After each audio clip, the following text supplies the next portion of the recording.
ஏதாவது ஒன்றை எடுத்துக்கொள்ள வேண்டும் என்று நினைத்தோம். அதனால பாம்பன் சுவாமிகள் நூல்களில் ஏதாவது ஒன்று இரண்டு ஒரு பாடல்களை சிந்திக்கணும் என்று ஒரு எண்ணம். இன்னைக்கு அந்த 7 மணி வரைக்கும் அந்த சின்னதை எழுதுவோம்.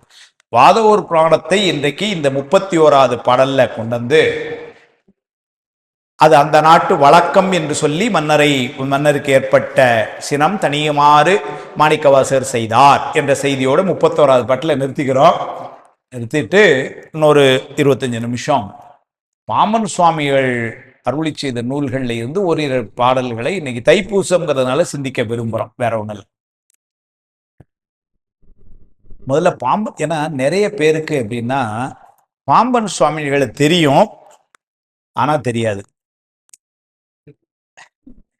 அப்படின்னா என்ன அர்த்தம்னா, பாம்பன் சுவாமிகளை பேரளவில் தெரியும், அவர் முருகப்பெருமான் மீத பாடினவர் அப்படிலாம் தெரியும். ஆனால் அதுக்கு மேலே சொல்லுங்கன்னா அந்த வாய்ப்புகள் நிறைய நமக்கு கிடைக்கல. இல்லை, பாம்பன் சுவாமியுடைய பெரிய சிறப்பு என்ன? முருகப்பெருமான்கிட்ட இதுவரைக்கும் உபதேசம் பெற்றவர்கள்ங்கிற வரிசையில தேவலோகத்துல 1, பூலோகத்துல 2 இதான் சொல்றாங்க. தேவலோகத்துல உபதேசம் பெற்றது பிரம்மன். என்ன குட்டி சிறை இருத்தும் கோமானேங்கிறார். பிரணவத்தினுடைய பொருளை கேட்டு பிரம்மனுக்கு சொல்ல தெரியல, அவன் தான் படைத்தல பண்ணிட்டு இருக்கான். இவர் வராரு, கைலாயத்தில் நடந்த கதை, சின்ன குழந்தை தானே, அதுவும் ராஜா விட்டு குழந்தை, அதனால வருது. இவர் தான் பிரம்மன், இவர் தான் படைத்தலாம் செய்கிறார். ஓ, நீ தான் படைத்தலாம் சரியா, குழந்தை தானே. படைத்தலுக்கெல்லாம் முதன்மையாக இருக்கிற ஓம் என்ற பிராணவத்துக்கு என்ன பொருள்னு சொல்லுவாங்க. அது அப்படின்னு இருக்கிறான். தலைவர் கூட்டி சிறையில் அடையணும் அனுப்பி போயிட்டான். அதுக்கப்புறம் திரும்ப உபதேசம் பண்ணி அப்படின்னு சொல்றார். அதனால பிரணவத்தை உபதேசம் பண்ண வகையில வாங்கின பொருள் ஒன்று ஏன்னா சுவாமிக்கு உபதேசம் பண்ணது தனியாக சொல்றது இல்லை, ஏன்னா அது அவருக்கே கொடுத்த உபதேசம் ஆயிரும். அதனால இது இல்லை. அதனால பிரம்மனுக்கு உபதேசம் இது தேவலோகத்தில். பூலோகத்தில் அவர் உபதேசம் பண்ணது எல்லாரும் சொல்றது 2 பேர் தான். ஒன்று அகத்திய பெருமானுக்கு தமிழை உபதேசம் பண்ணான் புதிய மலையில, இன்னொன்று அருணகிரிநாதருக்கு. இவங்க 2 பேருக்கு தான் சுவாமி உபதேசம் பண்ண. அந்த வரிசையில 3ஆவதா ஒருத்தர் இருக்கிறாருன்னா அது பாம்பன் சுவாமி. அகத்தியர் அருணகிரியார் வரிசையில முருகப்பெருமான் நேர உபதேசம் பண்ணது பாம்பன் சுவாமி. பாம்பனுக்கு பக்கத்துல, பாம்பனா நமக்கு தெரியும், ராமேஸ்வரத்துல பிறப்பன் வலசைன்னு ஒரு கிராமம். அங்க ஒரு பெரிய குழி தோண்டி சுவாமி கடுமையான தவத்தில் அந்த குழியில போய் இருந்தார். அப்ப அவர் இல்லறத்துலதான் இருக்கிறார், இருந்து துறவு மேற்கொள்ள விரும்புகிறார். அவருக்கு 3 குழந்தைகள் எல்லாம் இருந்தார் இல்லறத்துல. அங்க பக்கத்துல தான் பாம்பன்ல தான் ஊரு. அதனால அங்க ஒரு ஊர் எல்லையில இல்லை கொஞ்சம் தள்ளி இருக்கக்கூடிய ஒரு பனங்காடு, இன்னைக்குமே ஊர் அப்படிதான் இருக்கு. அங்க ஒரு பெரிய குழி தோண்டி அன்பர்கள்ட்ட சொல்லி உள்ள போய் உட்கார்ந்தார். அப்போ அன்பர்கள்லாம் கேட்டாங்க, என்ன குழி தோண்டி உட்கார வச்சுக்கணும், எப்போ திரும்ப வருவீங்க, எவ்வளோ நேரம் இருப்பீங்க அப்படின்னு கேட்டதுக்கு முருகப்பெருமான் உபதேசம் செய்த பின்னர் தான் வருவேன்னார். இது ஒரு சிக்கலான இது குழியை தோண்டினவனுக்கெல்லாம். ஏன்னா இப்போ மாலையில் சூரியன் சரிந்தவுடன் வருவேன் அப்படின்னு சொன்னால் சரி, நடக்கக்கூடியது அல்லது நான் அடுத்த பௌர்ணமி என்ற காலை வருவேன் அப்படின்னு சொன்னால் ஏதோ ஒரு இது இருக்கும். முருகப்பெருமான் உபதேசம் பண்ண பின்னர் வருவேன்னா, முருகப்பெருமான் என்னைக்கு உபதேசம் பண்ணால் அது நடக்கக்கூடியதா? அதனால் அவங்க ரொம்ப தயங்கி கேட்டாங்க. வரலைன்னா மண்ணை போட்டு மூடிடுங்கன்னார். இப்படிதான் சொல்லி உள்ள உட்கார்ந்தாராம். 6 நாள் கடுமையான தவத்துல உள்ளே இருக்க, 6வது நாள் முருகப்பெருமான் பிறப்பன் வலசை ஊர்ல இறங்கி நடந்து குழிக்குள்ள வந்தான். அந்த இடம் இன்னும் இருக்கு. கூட 2 முனிபுங்கவர்களை அழைத்து கொண்டு வந்தானா, அது அகத்தியரும் அருணகிரிநாதரும் சொல்றாங்க. அவங்க 2 பேரோட வந்தாங்க. அதனாலதான் இவர் தன்னுடைய பதிக முழுமையுமே கடைசி பாட்டுல அருணகிரிநாதர் தான் வணங்குவார். ஒவ்வொரு பதிகத்திலையும் அருணகிரிநாதரை சொல்லி சொல்லி தான் முடிப்பார். அதனால அவங்க 2 பேரும் கூட வந்தாங்களாம். மயில்ல இறங்கி முருகன் மயில்ல அங்கே நிப்பாட்டிட்டு கீழிறங்கி நடந்து குழிக்குள்ள இறங்கி ஒரு காதில் உபதேசம் பண்ணான். இது நடந்த நிகழ்வு பிறப்புணர்வு சிலை.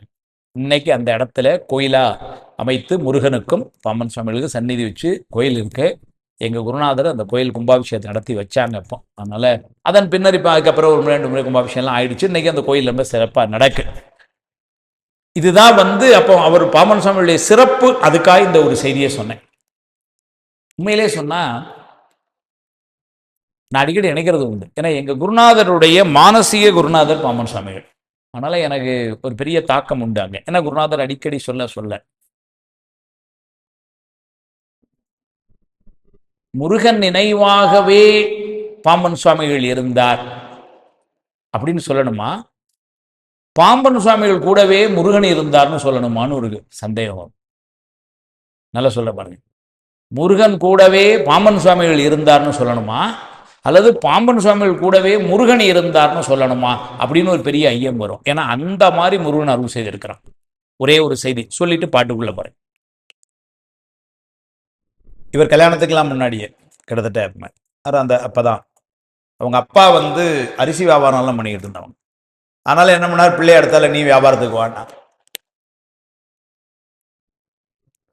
இது கிராமம், கடற்கரை, கிட்டத்தட்ட பனங்காடு, நல்ல கடல் மணல்.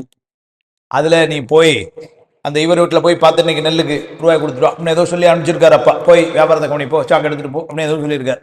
அதனால் இவர் காலில் செருப்பு போடாமல் வந்து வராரு. இளைஞர் தான். கடலில் அந்த மணல், கடுமையான சூடு மண், அந்த சூட்டில் ரொம்ப கஷ்டப்பட்டு பொழுது ஒரு நீளமான ஒரு முள்ளு கல் குத்திருச்சு. முள்ளு குத்தினோடனே கடுமையான வலி. அதை சுவாமியே எழுதுறார், ஒரு முள்ளு குத்தினது இவ்வளவு வலி இந்த உயிருக்கு ஏற்படுத்துமானால் இந்த உயிர் உடம்பை விட்டு நீங்கும் பொழுது எவ்வளவு வலி இருக்கும் என்று கலங்கினேன்கிறார். வந்து சுவாமி எழுதுறாரு, ஒரு முள் இப்படி குத்துறது இவ்வளவு வலி இருக்கும் இந்த உயிருக்குன்னா இந்த உயிர் இந்த உடம்பை விட்டு நீங்கும் பொழுது எவ்வளவு வலி இருக்கும்னு கலங்கினேன்லாம் எழுதுறாரு. அது பின்னாடி தத்துவார்த்தமா வந்து இதாச்சு. அப்புறம் அந்த முள்ளெல்லாம் எடுத்து இது பண்ணிட்டு காலைல லேசாக ரத்தம் போறாரு. எல்லாம் அன்னைக்கு முடிஞ்சுது. மறுநாள் காலையில அந்த ஊர்ல செருப்பு தைக்கிற ஒருத்தர் கொண்டு வந்து இவர்கிட்ட 2 செருப்பை கொடுத்து, நேற்று ஒரு சன்னியாசி வந்து உங்க கால அளவை கொடுத்து உங்களுக்கு செருப்பு கொடுத்துட்டு போச்சு சொன்னார், அதான் கொண்டு வந்து கொடுத்தேன்னார். முருகப்பெருமான் இவருடைய கால அளவை கொண்டு அவன்கிட்ட கொடுத்து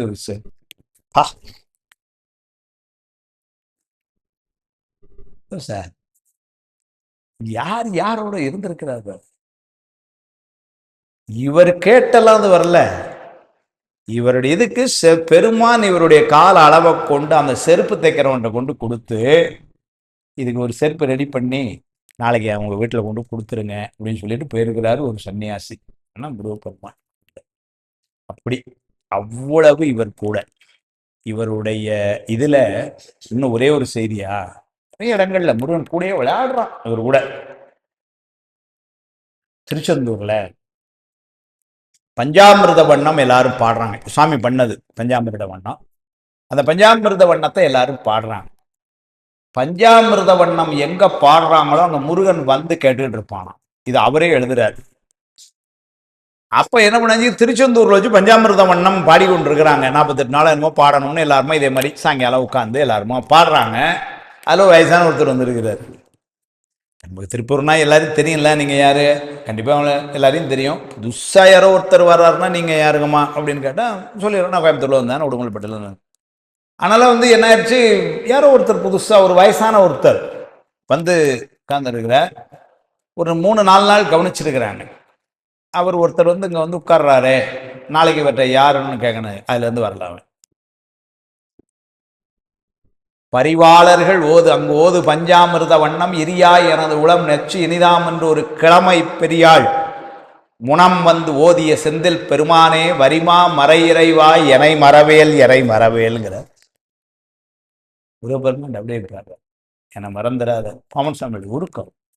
வரிமா மறையிறைவா எனை மறவேல் எறை மறவேல் பெருவிண்ணப்பம்னு ஒரு நூல் பாடுறார். அது சொல்றார், முருகப்பெருமான என்னை மறந்துடாதுன்னு வந்திருக்கணும். பரிவாளர்கள் அங்கு ஓது பஞ்சாமிர்த வண்ணம் இரியாய் எனது உளம் நச்சு இனிதாம் என்று ஒரு கிழமை பெரியாள் முனம் வந்து ஓதிய செந்தில் பெருமானே வரிமா மறையிறைவாய் எனை மறவேல் எனை மறவேல்.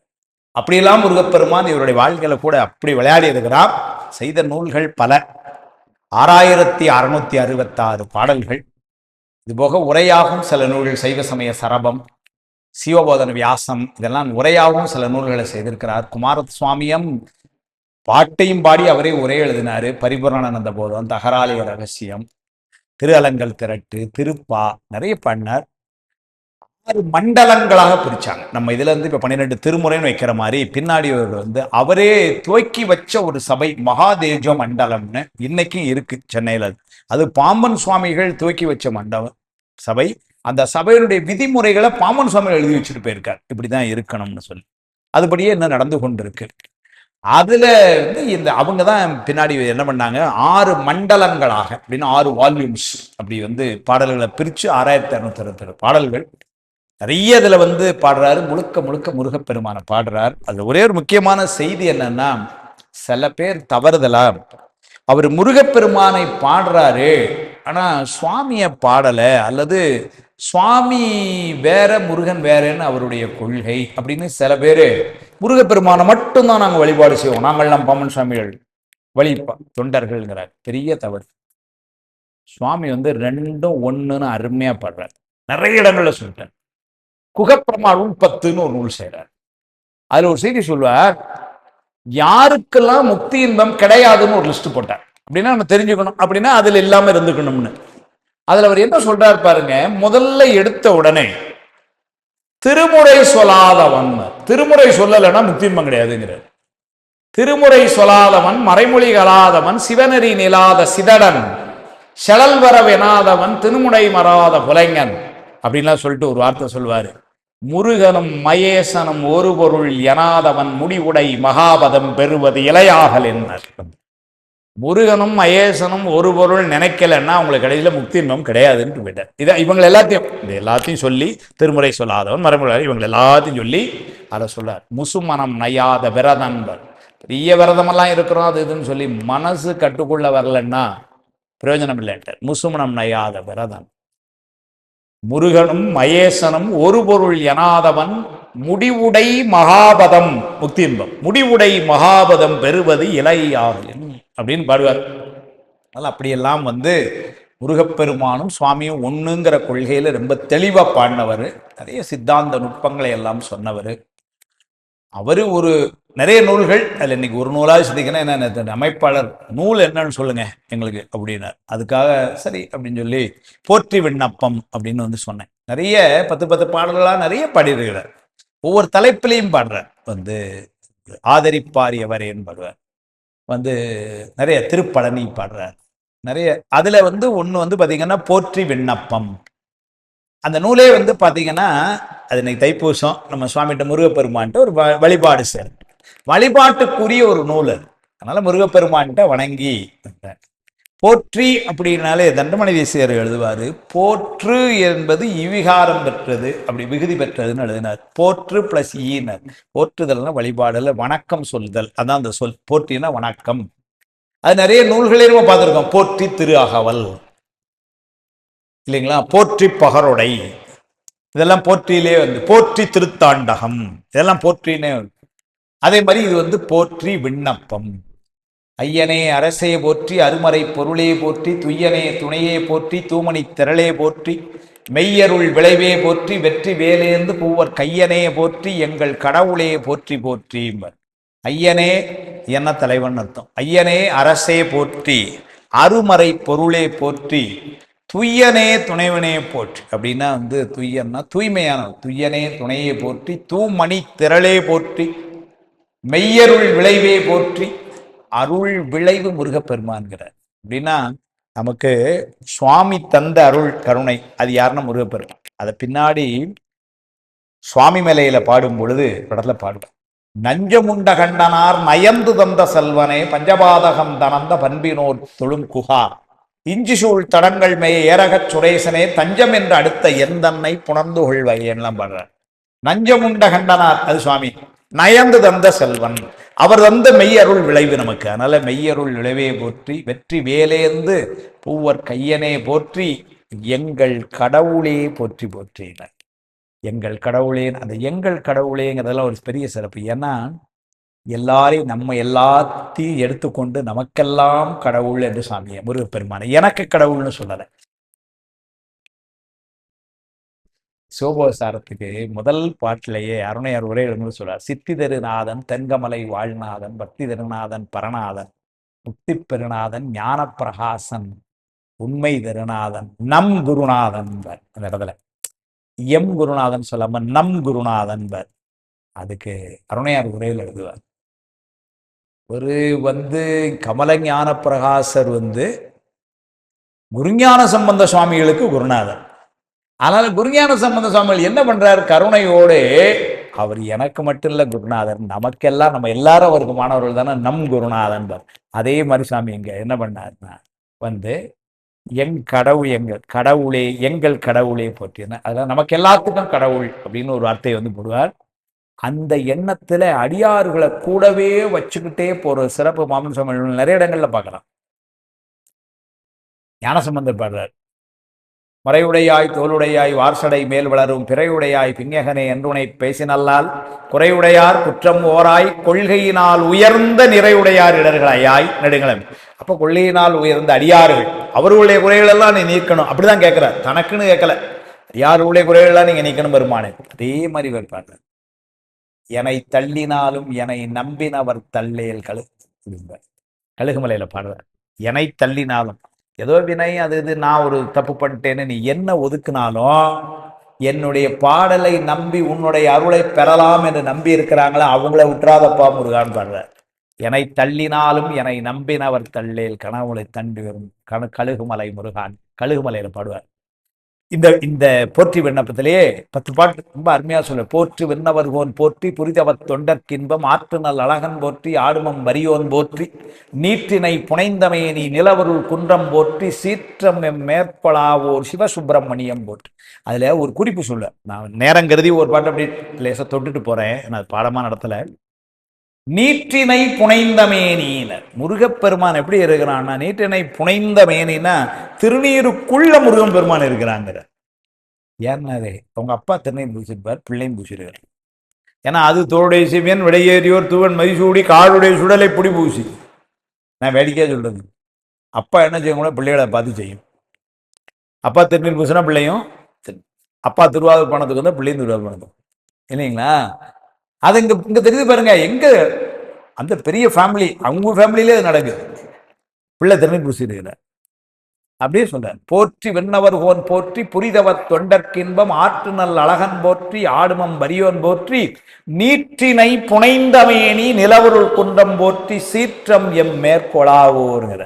என் மேல என்ன எனக்கு எந்த கோமணி பற்றக்கூடாதுப்பா அப்படின்னா என்ன அர்த்தம்?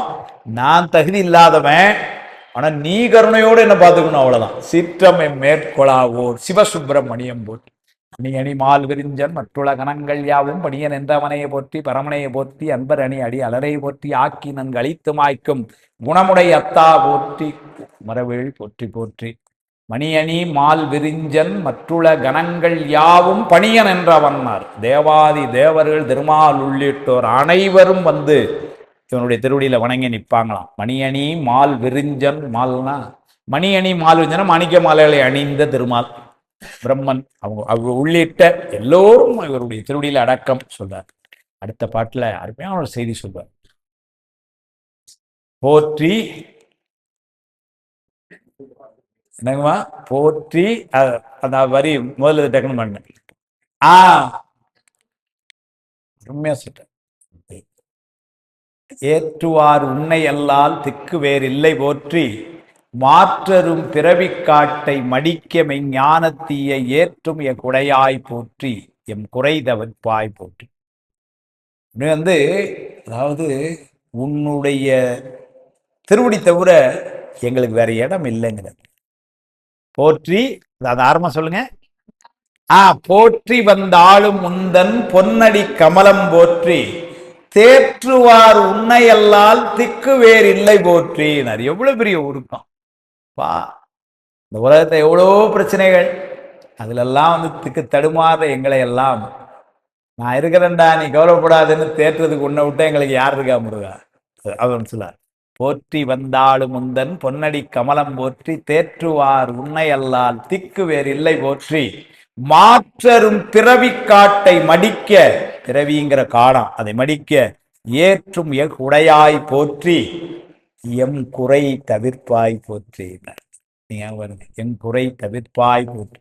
வாய் நதி கிடையோன் வாம வாகமே உண்டாள் தன்னை தாய் என வந்தாய் போற்றி தனிப்பெரும் சுடரே போற்றி வீயிலா புத்தேழ் மாது வேட்டு மற்றொருத்தி கண்டு நாயகம் அனாய் போற்றி நான்மறை முதல்வா போற்றி. அங்கே தெய்வயானையும் வள்ளி ரெண்டு திருமணத்தையும் சொல்லிட்டு போனது சொல்லி முதலுமாய் நாப்பனாகி முடிவுமாய் போற்றி சததள பாதா போற்றி சகசிர நாமா போற்றி மதிபுனை பரமனார்க்கு மதலையாய் குருவாய் தேவர் பதியன உளவேல் போற்றி பரஞ்சுடர் கண்ணா போற்றினர். மதிபுனை பரமனார்க்கு அப்பா சுவாமி மதிபுனை பரமனார்க்கு மதலையாய் குழந்தையாய் குருவாய் ரெண்டுமே இருந்தவனேங்கிறார். அவருக்கு பிள்ளையும் வந்த சுவாமி வேலையில் உபதேசமும் பண்ண மதிபுனை பரமனார்க்கு மதலையாய் குருவாய் தேவர் பதி என உளவியல் தேவர் பதியினர் தேவர்களுக்கெல்லாம் தலைவர் தேவர் பதி என உளவியல் போற்றி பரஞ்சுடர் கண்ணா போற்றி கண்ணுமாய் கருத்துமாகி காணலில் எந்தை போற்றி விண்ணுமாய் உண்மாய் போற்றி பன்னவர் கருள தண்டமானியாய் நின்றாய் போற்றி தன்னருள் கடலே போற்றி சதுமுகற் கிரைவாம் தன்னருள் கடலே போற்றிங்கிறது அருள் கடல் சொல்.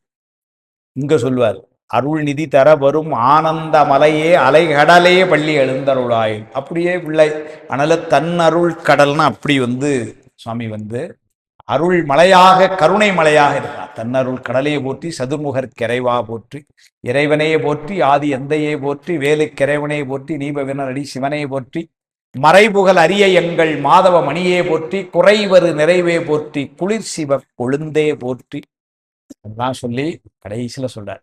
குளிர்மை போற்றி குக்குட கொடியாய் போற்றி. குக்குடம்னா கோழின்னு அர்த்தம், சேவல் கொடியை உடையவன். அதனால குளிர்மை போற்றி குக்குட கொடியாய் போற்றி குழுமிய சிவகணங்கள் கும்பிடும் கடலாய் போற்றி தொழுபவர்க்கு அருள்வோய் போற்றி சுந்தரா போற்றி என்னை முழுதும் ஆள்பவனே போற்றி மோனநாயகனே போற்றி போற்றி சொல்லி அவரை வழிபடுபவர்களுக்கெல்லாம் அருள் செய்வார். தொழுபவர்க்கு அருள்வோய் போற்றி சுந்தரா போற்றி என்னை முழுதும் ஆள்பவனே போற்றி மோனநாயகனே போற்றி.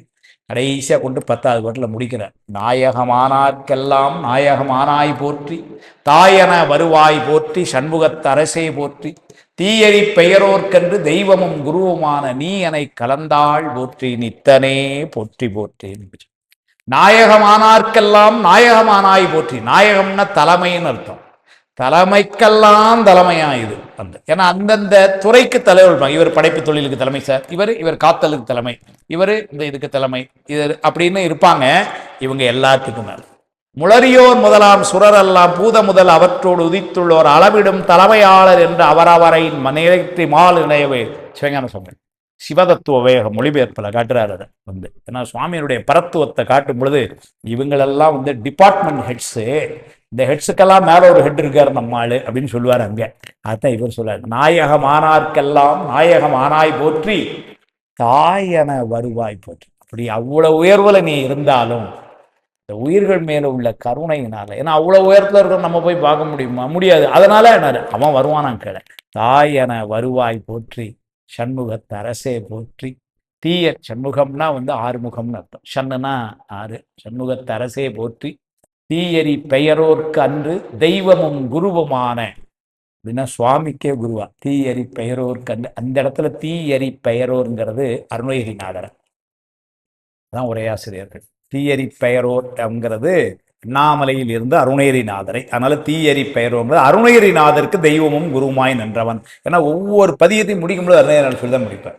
நாயகமானார்க்கெல்லாம் நாயகமானாய் போற்றி தாயன வருவாய் போற்றி சண்முகத் அரசே போற்றி தீயரி பெயரோர் கண்டு தெய்வமும் குருவுமான நீ எனை கலந்தாள் போற்றி நித்தனே போற்றி போற்றின்னு போற்றி விண்ணப்பம் 10 பாட்டையும் 10 பாட்டை மட்டும் சொல்லிட்டு போயிட்டேன். அவ்வளவுதான், இன்னும் உள்ளெல்லாம் சொல்லலை, நேரம் கருதி அவ்வளவுதான் சொல்ல முடிஞ்சது. ஆனா 10 பாட்டு என்ன நிறைய சொல்ல. திருநெல்வேலி பதிகம்னு, அதாவது திருநெல்வேலி கோயில வழிபாட்டுக்கு வரார். நடந்த நிகழ்வுதான் வழிபாடு சொன்ன நெல்லைப்புற வழிபாடு. அவர் வழக்கமா அவருடைய இது என்னன்னா பிரகாரமா சுத்தி அங்கெல்லாம் வழிபாடு செஞ்சுதான் சந்நிதியில் வழிபாடு செய்வாராம். இதுதான் அவருடைய வழக்கம். அதனால பிரகாரத்தை சுற்றி வரும் பொழுது அதில் ஆர்மோனைனார் சந்நிதின்னு இன்னைக்கு இருக்கு பிரகாரத்தில் முருகன் சந்நிதி. அதை வழிபாடு செஞ்சுட்டு அது விமானத்தை வழிபாடு செய்கிறார். விமானம் சிதில் அடைஞ்சிருக்கு. அதை பார்த்த உடனே ரொம்ப வருத்தப்படுறார். இப்போ விமானத்தை மட்டும் போய் சரி பண்ண முடியாது, ஏன்னா அதுக்கு கும்பாபிஷேகமே பண்ண முடியும். ஏன்னா விமானத்தை மட்டும் போய் ஒரு கொத்தனார் கூட்டு வந்து பூசிருங்கன்னு சொல்ல முடியாது. அதற்கு இதெல்லாம் பண்ணணுமே. அது உடனே எப்படி நடக்கும்? அதனால என்ன பண்ணாராம், அது நடக்கணுமே சீக்கிரம்னு ஒரு வேண்டுகோள் பதிகம் அங்கனே அருமுனையனாற்ற பாடுறார். சீருடை ஆரியனை என சேர அணைப்பவனை ஏருடை வானவர்கள் இதம் ஏத்தும் பராபரனை ஆருடை வேலவனை நெல்லை அப்பர் விமான முறை நாருடை ஓமையனை அந்த நாட்டத்தை பூர்த்தி செய்ய. 10 பாட்டு அப்படியே சொல்ல. சந்ததம் வந்திருப்பவர் பக்தி சாலத்தில் சிக்கிக்கொள்ளும் செந்துரு அன்புடையாயுமை செல்வ செழும்பொருளே அந்தர நாயகனை நெல்லையப்பர் விமானமுறை நந்தலில் எம்பெருமான் எந்த ஞானத்தை பூர்த்தி செய்யும். சங்கையில் ஊங்குகளை தினம் சாற்றிய எந்தை விரான் இங்கியனை உணையன்றி எவருளரால் அங்கியின் மேனியனை நெல்லை அப்பர் விமானமுறை பங்கமிலாய் எனது வழிபாட்டினை பூர்த்தி செய்ய. அதுல என்ன கேட்டீங்கன்னா, ஏதோ சொல்றாங்க 1 வருஷமோ 2 வருஷமோ அதுக்குள்ள கும்பாபிஷேகம் நடந்துதான் நெல்லையப்பர் கோயில்ல அவர் வழிபாடு செஞ்சு திருவிழாவில். இன்னைக்கு அதனால பாம்பன் சுவாமிகளை குருவாக கொண்டு இருக்கக்கூடிய இந்த பக்தர்கள்லாம் நம்ம வீட்டில் ஒரு காரியம் நடக்கணும் எதுன்னா உடனே நம்ம திருமுறை பதியம் படிக்கிற மாதிரி இந்த திருநெல்வேலி பதியத்தை படிக்கிறேன். ஏதாவது ஒன்று வேணும்னா உடனே இந்த திருநெல்வேலி பதியம் படிங்க, அது கைகூடும் உங்களுக்கு. அப்படியே அச்சனை மாமுகையால் குற காரியை காவரனை சொச்சைமை ஓரம் சொந்தப்பட்டுள்ள அச்சமை லம்பரனை எனது எண்ணத்தை பூர்த்தி செய். இதுல என்ன வேலைங்கன்னா 10 பாட்டு பாடுவாரு. 10 பாட்டுக்கும் கடைசியில 10 வார்த்தைகள்ல சொல்லுவார். எனது ஞானத்தை பூர்த்தி செய்யறது, நெஞ்சத்தை பூர்த்தி செய்யறது, எண்ணத்தை பூர்த்தி செய்யறது, வழிபாட்டின் பூர்த்தி செய்யறது, புந்தியை பூர்த்தி அப்படின்னு 10 பாட்டுக்கும் 10 வார்த்தை பயன்படுத்துவார். அப்படி கொண்டு கடைசியில கூட முடிக்கிறார். சங்கையில் உன்புகளை தினம் சாற்றிய எந்தை பிரான் இங்கு என உணையன்றி எவர் உளரால் அங்கியின் மேனியனே நல்ல அப்பர் விமானமுறை பங்கமிலாய் எனது வழிபாட்டினை பூர்த்தி செய்யேன்னு சொல்லி அந்த முருக வழிபாடை இந்த தைப்பூச நன்னாளில் பாம்பன் சுவாமிகளோடு இணைந்து சிந்திப்பதற்கு துணையாய் இருந்த திருவருளையும் வழிபாடு செய்து இந்த அளவிலே இந்த நிகழ்விற்கு துணையாய் இருந்த திருவருளுக்கும் குருவருளுக்கும் ஏற்பாடு செய்த பெரியோர்களுக்கும் கேட்டு சிறப்பித்த பெரியோர்களுக்கும் இந்த சிந்தனை இன்னைக்கு சொல்ல வேண்டும் என்ற ஒரு நல்ல எண்ணத்தில் சொன்ன பெரியோர்கள். ஏன்னா இல்லைன்னா இன்னைக்கு வாதப்பான அப்படியே குதிரை கதையிலே போயிருப்போம். கொஞ்சம் குதிரையை உரம் கட்டிட்டு வந்து முருகப்பெருமான மயிலை கொஞ்சம் பார்த்துட்டோம். மயில்னோடனே அவருக்கு பொன்மயில் கண்ணின்னு ஒரு நூல் போடுறாரு. அதெல்லாம் இன்னொரு நாள் வச்சுக்குவோம். நிறைய இருக்கு பாம்பன் சுவாமிகளை. இதெல்லாம் வரக்கூடிய வாரங்களில் பாம்பன் சுவாமிகளையும் கூட ஒவ்வொருதெல்லாம் இவ்வாறெல்லாம் சிந்திக்கலாம். அதற்கெல்லாம் முருகப்பெருமானுடைய திருவருள் துணை நிற்கும் என்று சொல்லி இந்த அளவிலே இந்த சிந்தனையை நிறைவு செய்வோம். அடுத்த வாரம் வாதோர் புராணத்தில் தொடர்ந்து சிந்திப்போம். திருச்சிற்றம்பலம்.